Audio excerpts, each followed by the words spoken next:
Денеска е точно 80-тиот ден откако започнавме да ги одржуваме нашите протестни маршеви. Беа до петокот редовни секој ден од граѓанската иницијатива за заедничка Македонија. Но таму на 75-тиот, 6-тиот ден одлучивме дека во моментов е многу важно, исклучително важно, не за нас како граѓанска иницијатива, него за Република Македонија како една правна држава или држава која сакаме да веруваме дека може барем да биде правна држава, да се одбележи овој момент, односно да се остави трак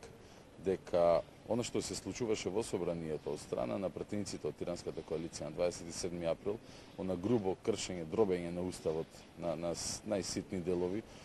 кршење на законот за собрание, на деловникот за работа, мораше да се поведе таа правна битка против овие случувања, бидејќи некој, како да ви кажем, мора да се обиде да го заштити правниот поредок во оваа земја. Не сме само ние, има повеќе иницијативи, сите накај ќе бидат формирани во еден предмет и тие се иницијативи за поведување постапка за оценување на уставноста на изборот на Талат Џафери. Имаше разни спекулации деновиве по медиуми во изминатиот период, особено од луѓето кои што се поддржувачи или директни учесници во кршењето на уставот, знаејќи дека реално работеле противуставно и дека ако има правда во оваа држава, уставниот суд, овие 9 уставни судии ќе го ресетираат политичкиот живот на 27 април во 6 часот попладне, кога претседателот Рајко Велјановски ја прекина седницата. Меѓутоа имаше разни толкувања дека уставниот суд не бил надлежен за индивидуални акти, туку за општи, што е вистина, и дека ова било индивидуален акт, што не е вистина. Не може избор на претседател за собрание на Република Македонија, избор на заменик врховен командант, заменик на претседателот на Републиката да биде индивидуален акт. Не е тоа некој си промена на инспектор, не знам, во некоја си служба во УЈП или не знам каде.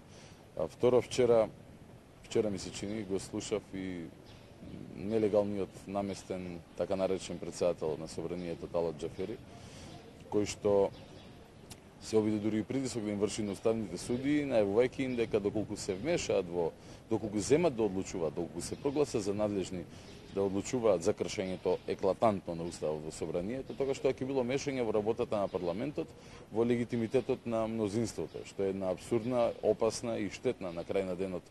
теза, бидејќи иако тој може да има легитимитет како представник на мнозинството, тоа треба да го стори по легален пат и по процедури. Не значи дека ако сте мнозинство може да правите баш што сакате само затоа што некој со свој интерес ви го признал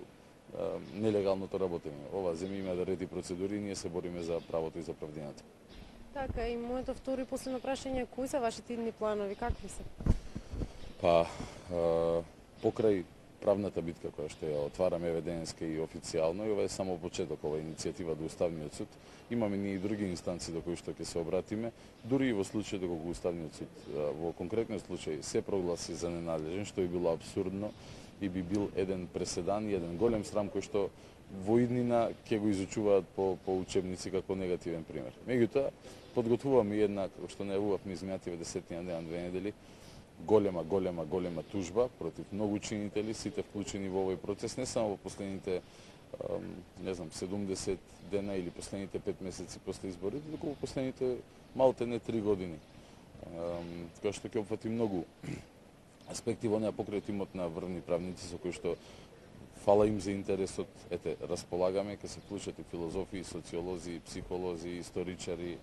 така натака. Значи правната битка мора да ја водиме, бидејќи ние не бараме ништо вон правото и вон правниот систем. За таква држава се бориме. Ние сакаме во Република Македонија тоа да функционира. Меѓу другото кажуваме дека и нашите протестни маршеви само добиваат малку видоизменета форма, некое минимално редуцирање, бидејќи енергијата ни треба и за на други места, но секако улицата која што освоивме ќе остане наша и со нашето присуство најверојатно еднаш неделно, тоа зависно од проценката во моментот, кога е најдобар момент да се канализира енергијата на граѓаните кои што во моментов седат дома и се нервираат, ќе го направиме тоа и повторно ќе излеземе на улица мирно и достоинствено да протестираме, се бориме за заедничка Македонија, за правда во Македонија и за подобар живот за сите.